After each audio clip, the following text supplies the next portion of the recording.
Hello and welcome to Weird Christianity, where today two friends share two facts over one lunchtime, brought to you by YMCA Exeter. Around the table today, we are Becky. Hello, Becky, and there is me, Jeremy, and without any further fuss, let's have fact number one from you, Becky. Okay, so my fact is, in the 15th century, the Roman Catholic Church initiated a campaign to censor Michelangelo's David in a campaign called the Fig Leaf Campaign. The Fig Leaf Campaign. We did a lot of research after this. I mean, this book's been sitting in our bank for a while, and then like everyone was like, "This is so funny. This is so weird." Yeah, the Fig Leaf Campaign. So what it was the Catholic Church decided that it wasn't okay with nudity. In particular, penises. Yep. So it went round and it chopped off all the penises of the statues and covered up Andy's face. It's not real penises. It is penises of stone. Yeah, stone. And covered them up with fig leaves and put the penises in a box and hid them somewhere in the Vatican. So, as far as I understand, it's not been found yet, but one day someone will open a drawer and find a lot of penises. Yes, a lot of stone penises. So it wasn't just exclusive to statues. They targeted paintings that had nudity as well, and they would quite often get painters to like paint over the tops of people's private parts, put fig leaves on them. Obviously, fig leaves like with Adam and Eve, and that was the thing they hid themselves with. So yeah, it's an interesting I don't know how we feel about like statue nudity, but also then like, are we okay with like the Catholic Church deciding that it just wants to cover it all up? It's interesting, isn't it? I guess they did that with most of their statues because they had a lot of statues, a lot of art, and they decided to deface. They did it very well. I mean, the fig leaf looks like it's always been there. Yeah. But yeah, I think it's interesting how culture just kind of changed from nudity being totally acceptable and just kind of nothing erotic about it. It was just like literally the body. And then some pope decided, no, it's no more good. Yeah.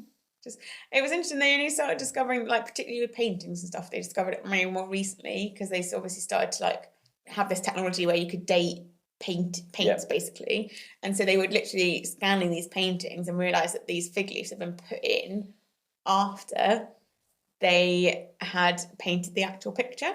So it was it was a fairly recent discovery that they now have the technology to be able to go, oh, this paint's actually slightly different dated from the actual painting. Wow. So, yeah.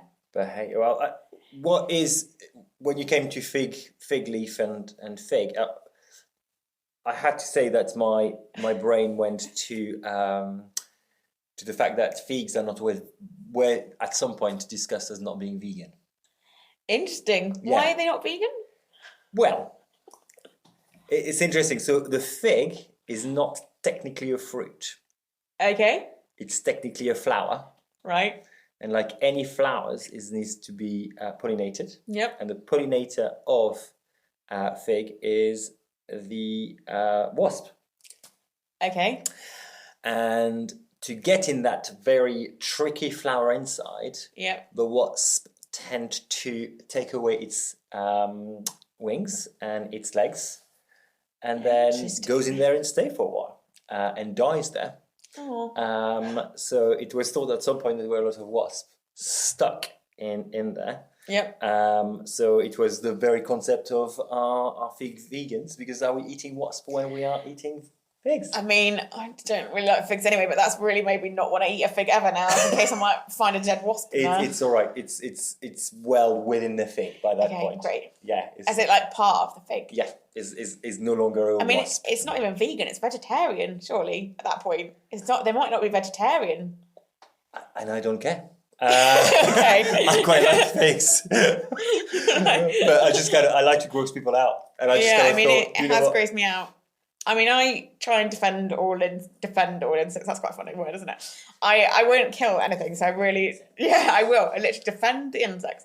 I really like even wasps, because I'm very convinced that everything has a place in the ecosystem, and so actually, it's nice to hear that wasps have like a value, that if we didn't have wasps, we would have figs. So that's quite nice, because I quite often spend a lot of time going, I'm not going to kill this wasp, when people go, why? It's a wasp, it has no value. So it's nice to know that for wasps. Yeah. But also I do choose, I don't want to eat them, but also / they're kind of scary. Like they hurt when they sting. They hurt people. Well, yeah, I mean, it depends which wasp, but for a very long time I was wondering the same for mosquitoes, and then find out they are pollinators of cocoa beans. Yeah. So quite important. Yeah. So we wouldn't have chocolate without mosquitoes.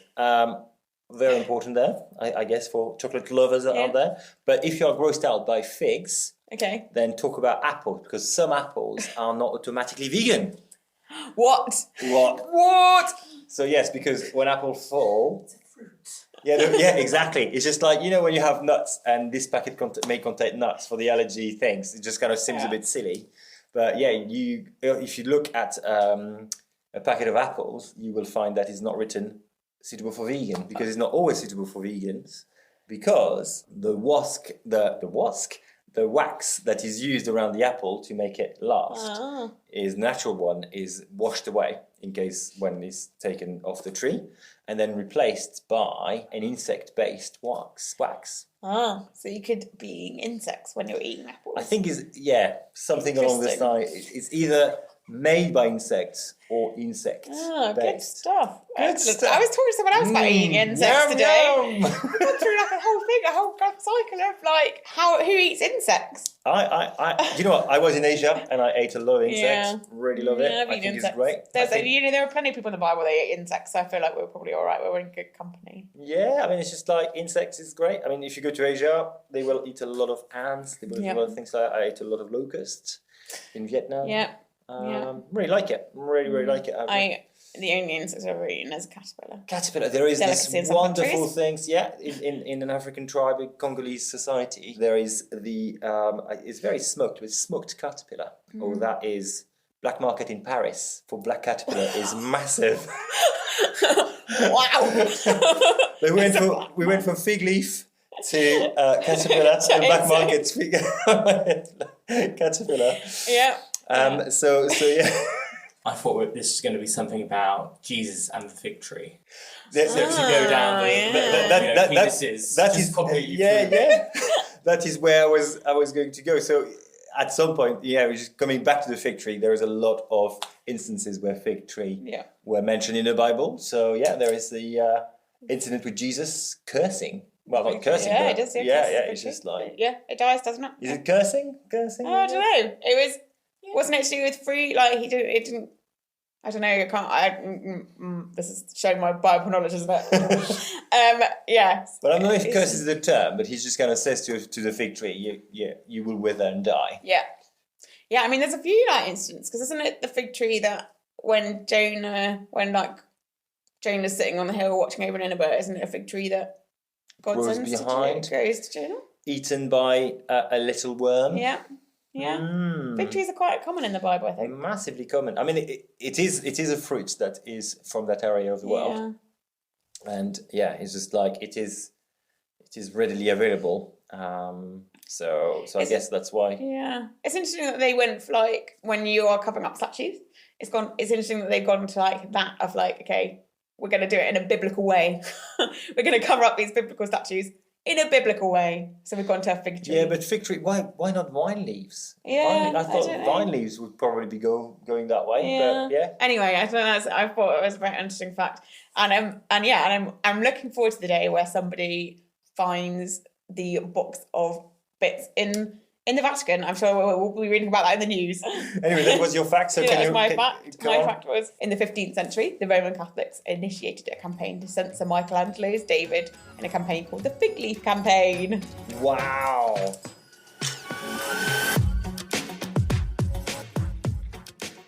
Well, and here is my fact. Okay. Fact number 2. And fact number 2 is that astronauts from NASA are welcomed back to Earth by saints and angels. Okay. Helped by saints and angels. Boom! That's my fact. I'll leave it hanging there for a bit. Great. What does that actually mean though? Like, are they spiritual beings? Just like on the ground when they land? I wish. Okay. I wish that NASA was that spiritual. Great. But no, it's not that. It's slightly less interesting than that. So ANGEL stands for Advanced Next Generation Emergency Locator. Oh, okay. So it's a little device that is on the astronauts' jacket. That would have been very cool. But an actual angel is actually saying is SAR. So SAR is a system that they have in SAR, Intelligence Terminal. Saint, they take the 2 letters of most things. So Saint and Angels, which, so the reason why I know these facts is because I was listening to a radio podcast. Not a radio podcast, actually, it was a radio program. And at some point, the presenter was very excited to just go, oh yeah, Saint and Angel welcoming you. And then he was just brushed off. No one talked about it. We just mentioned, I was like, did you make a mistake? It was just literally like, and moved on. So you had this very professional guy who went to space, who's just like dismissing this very excitable journalist because he mentioned Saint and Angels. But not in a nasty way, just like in a, yeah, that's not very interesting. Type. Move on. I think it's interesting. Hang on, I'm like, what? So I looked into it, and yeah, Saint and Angels, which I was like, this is fantastic, really, to use this for the podcast. Mm-hmm.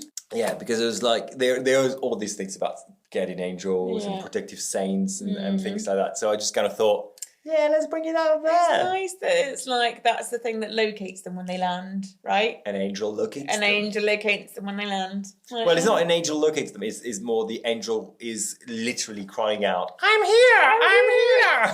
Amazing. Yeah, I mean, I say this is what happens when I Google last minute, but because I typed what Jeremy's fact was into Google, and it just came up with pictures of space where it looks like an angel. Which is like, so there's bits of space that are called like angel wings, because the kind of star pattern makes it look like the wing of an angel, and like where there's like nebulas and stuff like that, and there's like clouds. They're not like our kind of clouds; they're like space clouds. Mm-hmm. That's my best way of describing it. That's the level I'm at. Space clouds. Cosmologists will just kind of get back into our into the podcast. Yeah, I know what it is called. Yeah, we know. Sorry.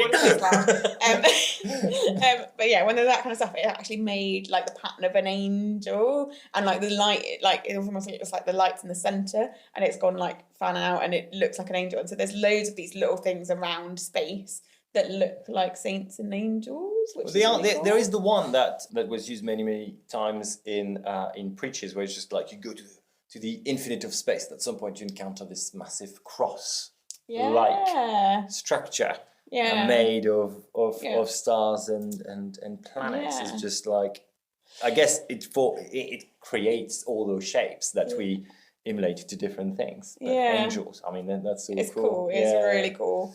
Yeah, and my other little last fact I found out, which I thought was hilarious, NASA have banned Jesus from their announcents in their NASA buildings. The word Jesus as in the name Jesus. So they're not allowed to say like, they've banned people from saying it looks like Jesus in their announcements or whatever. So when it comes over the tunnel, you're not allowed to say the word Jesus or the name Jesus in their tunnel announcements. Well, I guess it stops people from cursing. Yeah. I guess. I guess so. That's gone out of the way, but it's a bit hard. They do pray. They do a lot of prayer. They do a lot of things. I mean, they're quite a religious organisation, actually. Yeah, I mean, for some, some things that started with one astronaut saying, "Well, I went to space and I didn't see God." Type. Yeah. It's a wobbly start for a Christian. Yeah. They've got a long history of like religious speech and allowing religious speech amongst some parades as well. So it's interesting, and they've got like groups within the organisation that like Catholic groups and Christian groups and stuff within the organisation that like, and that's quite an open thing within NASA. So that's quite interesting as well. I thought that was nice because it's like actually it's amazing that people that study space also believe that there is a God, and that's like kind of like, okay, they're studying this amazing like cosmos and all this stuff, and actually God is behind that. That's really cool. Yeah, that's pretty good, isn't it? It's just like there is a lot of scientists that are very much on the evolution type ideas, but there is a lot of scientists as well that we you don't give their credit for, but they are very well known scientists and very well respected that are Christian out there. One of the things that I looked into is saints of astronauts. Okay. And I found that the Catholic Church has chosen probably the most unlikely person to be the saint of astronauts. It's not St. Christopher then, is it? It is not St. Christopher. It is a guy called Joseph Cupertino. Cupertino. And he was probably the most clumsy guy I've ever encountered. With the type of saint. It's just clumsy how? Well, he was easily startled. Okay. So much so, Dad was a carpenter. He would teach his son to do the trade, but the son would be so absent-minded and startled by any noise that he would drop the tools. Oh, okay. Just like that. And this is the guy they've chosen to be their saint? Yeah. Okay. Because he could hover when he was so in ecstatic prayers. So he would levitate.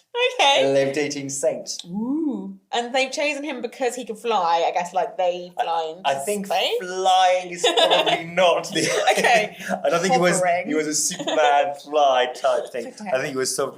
Yeah.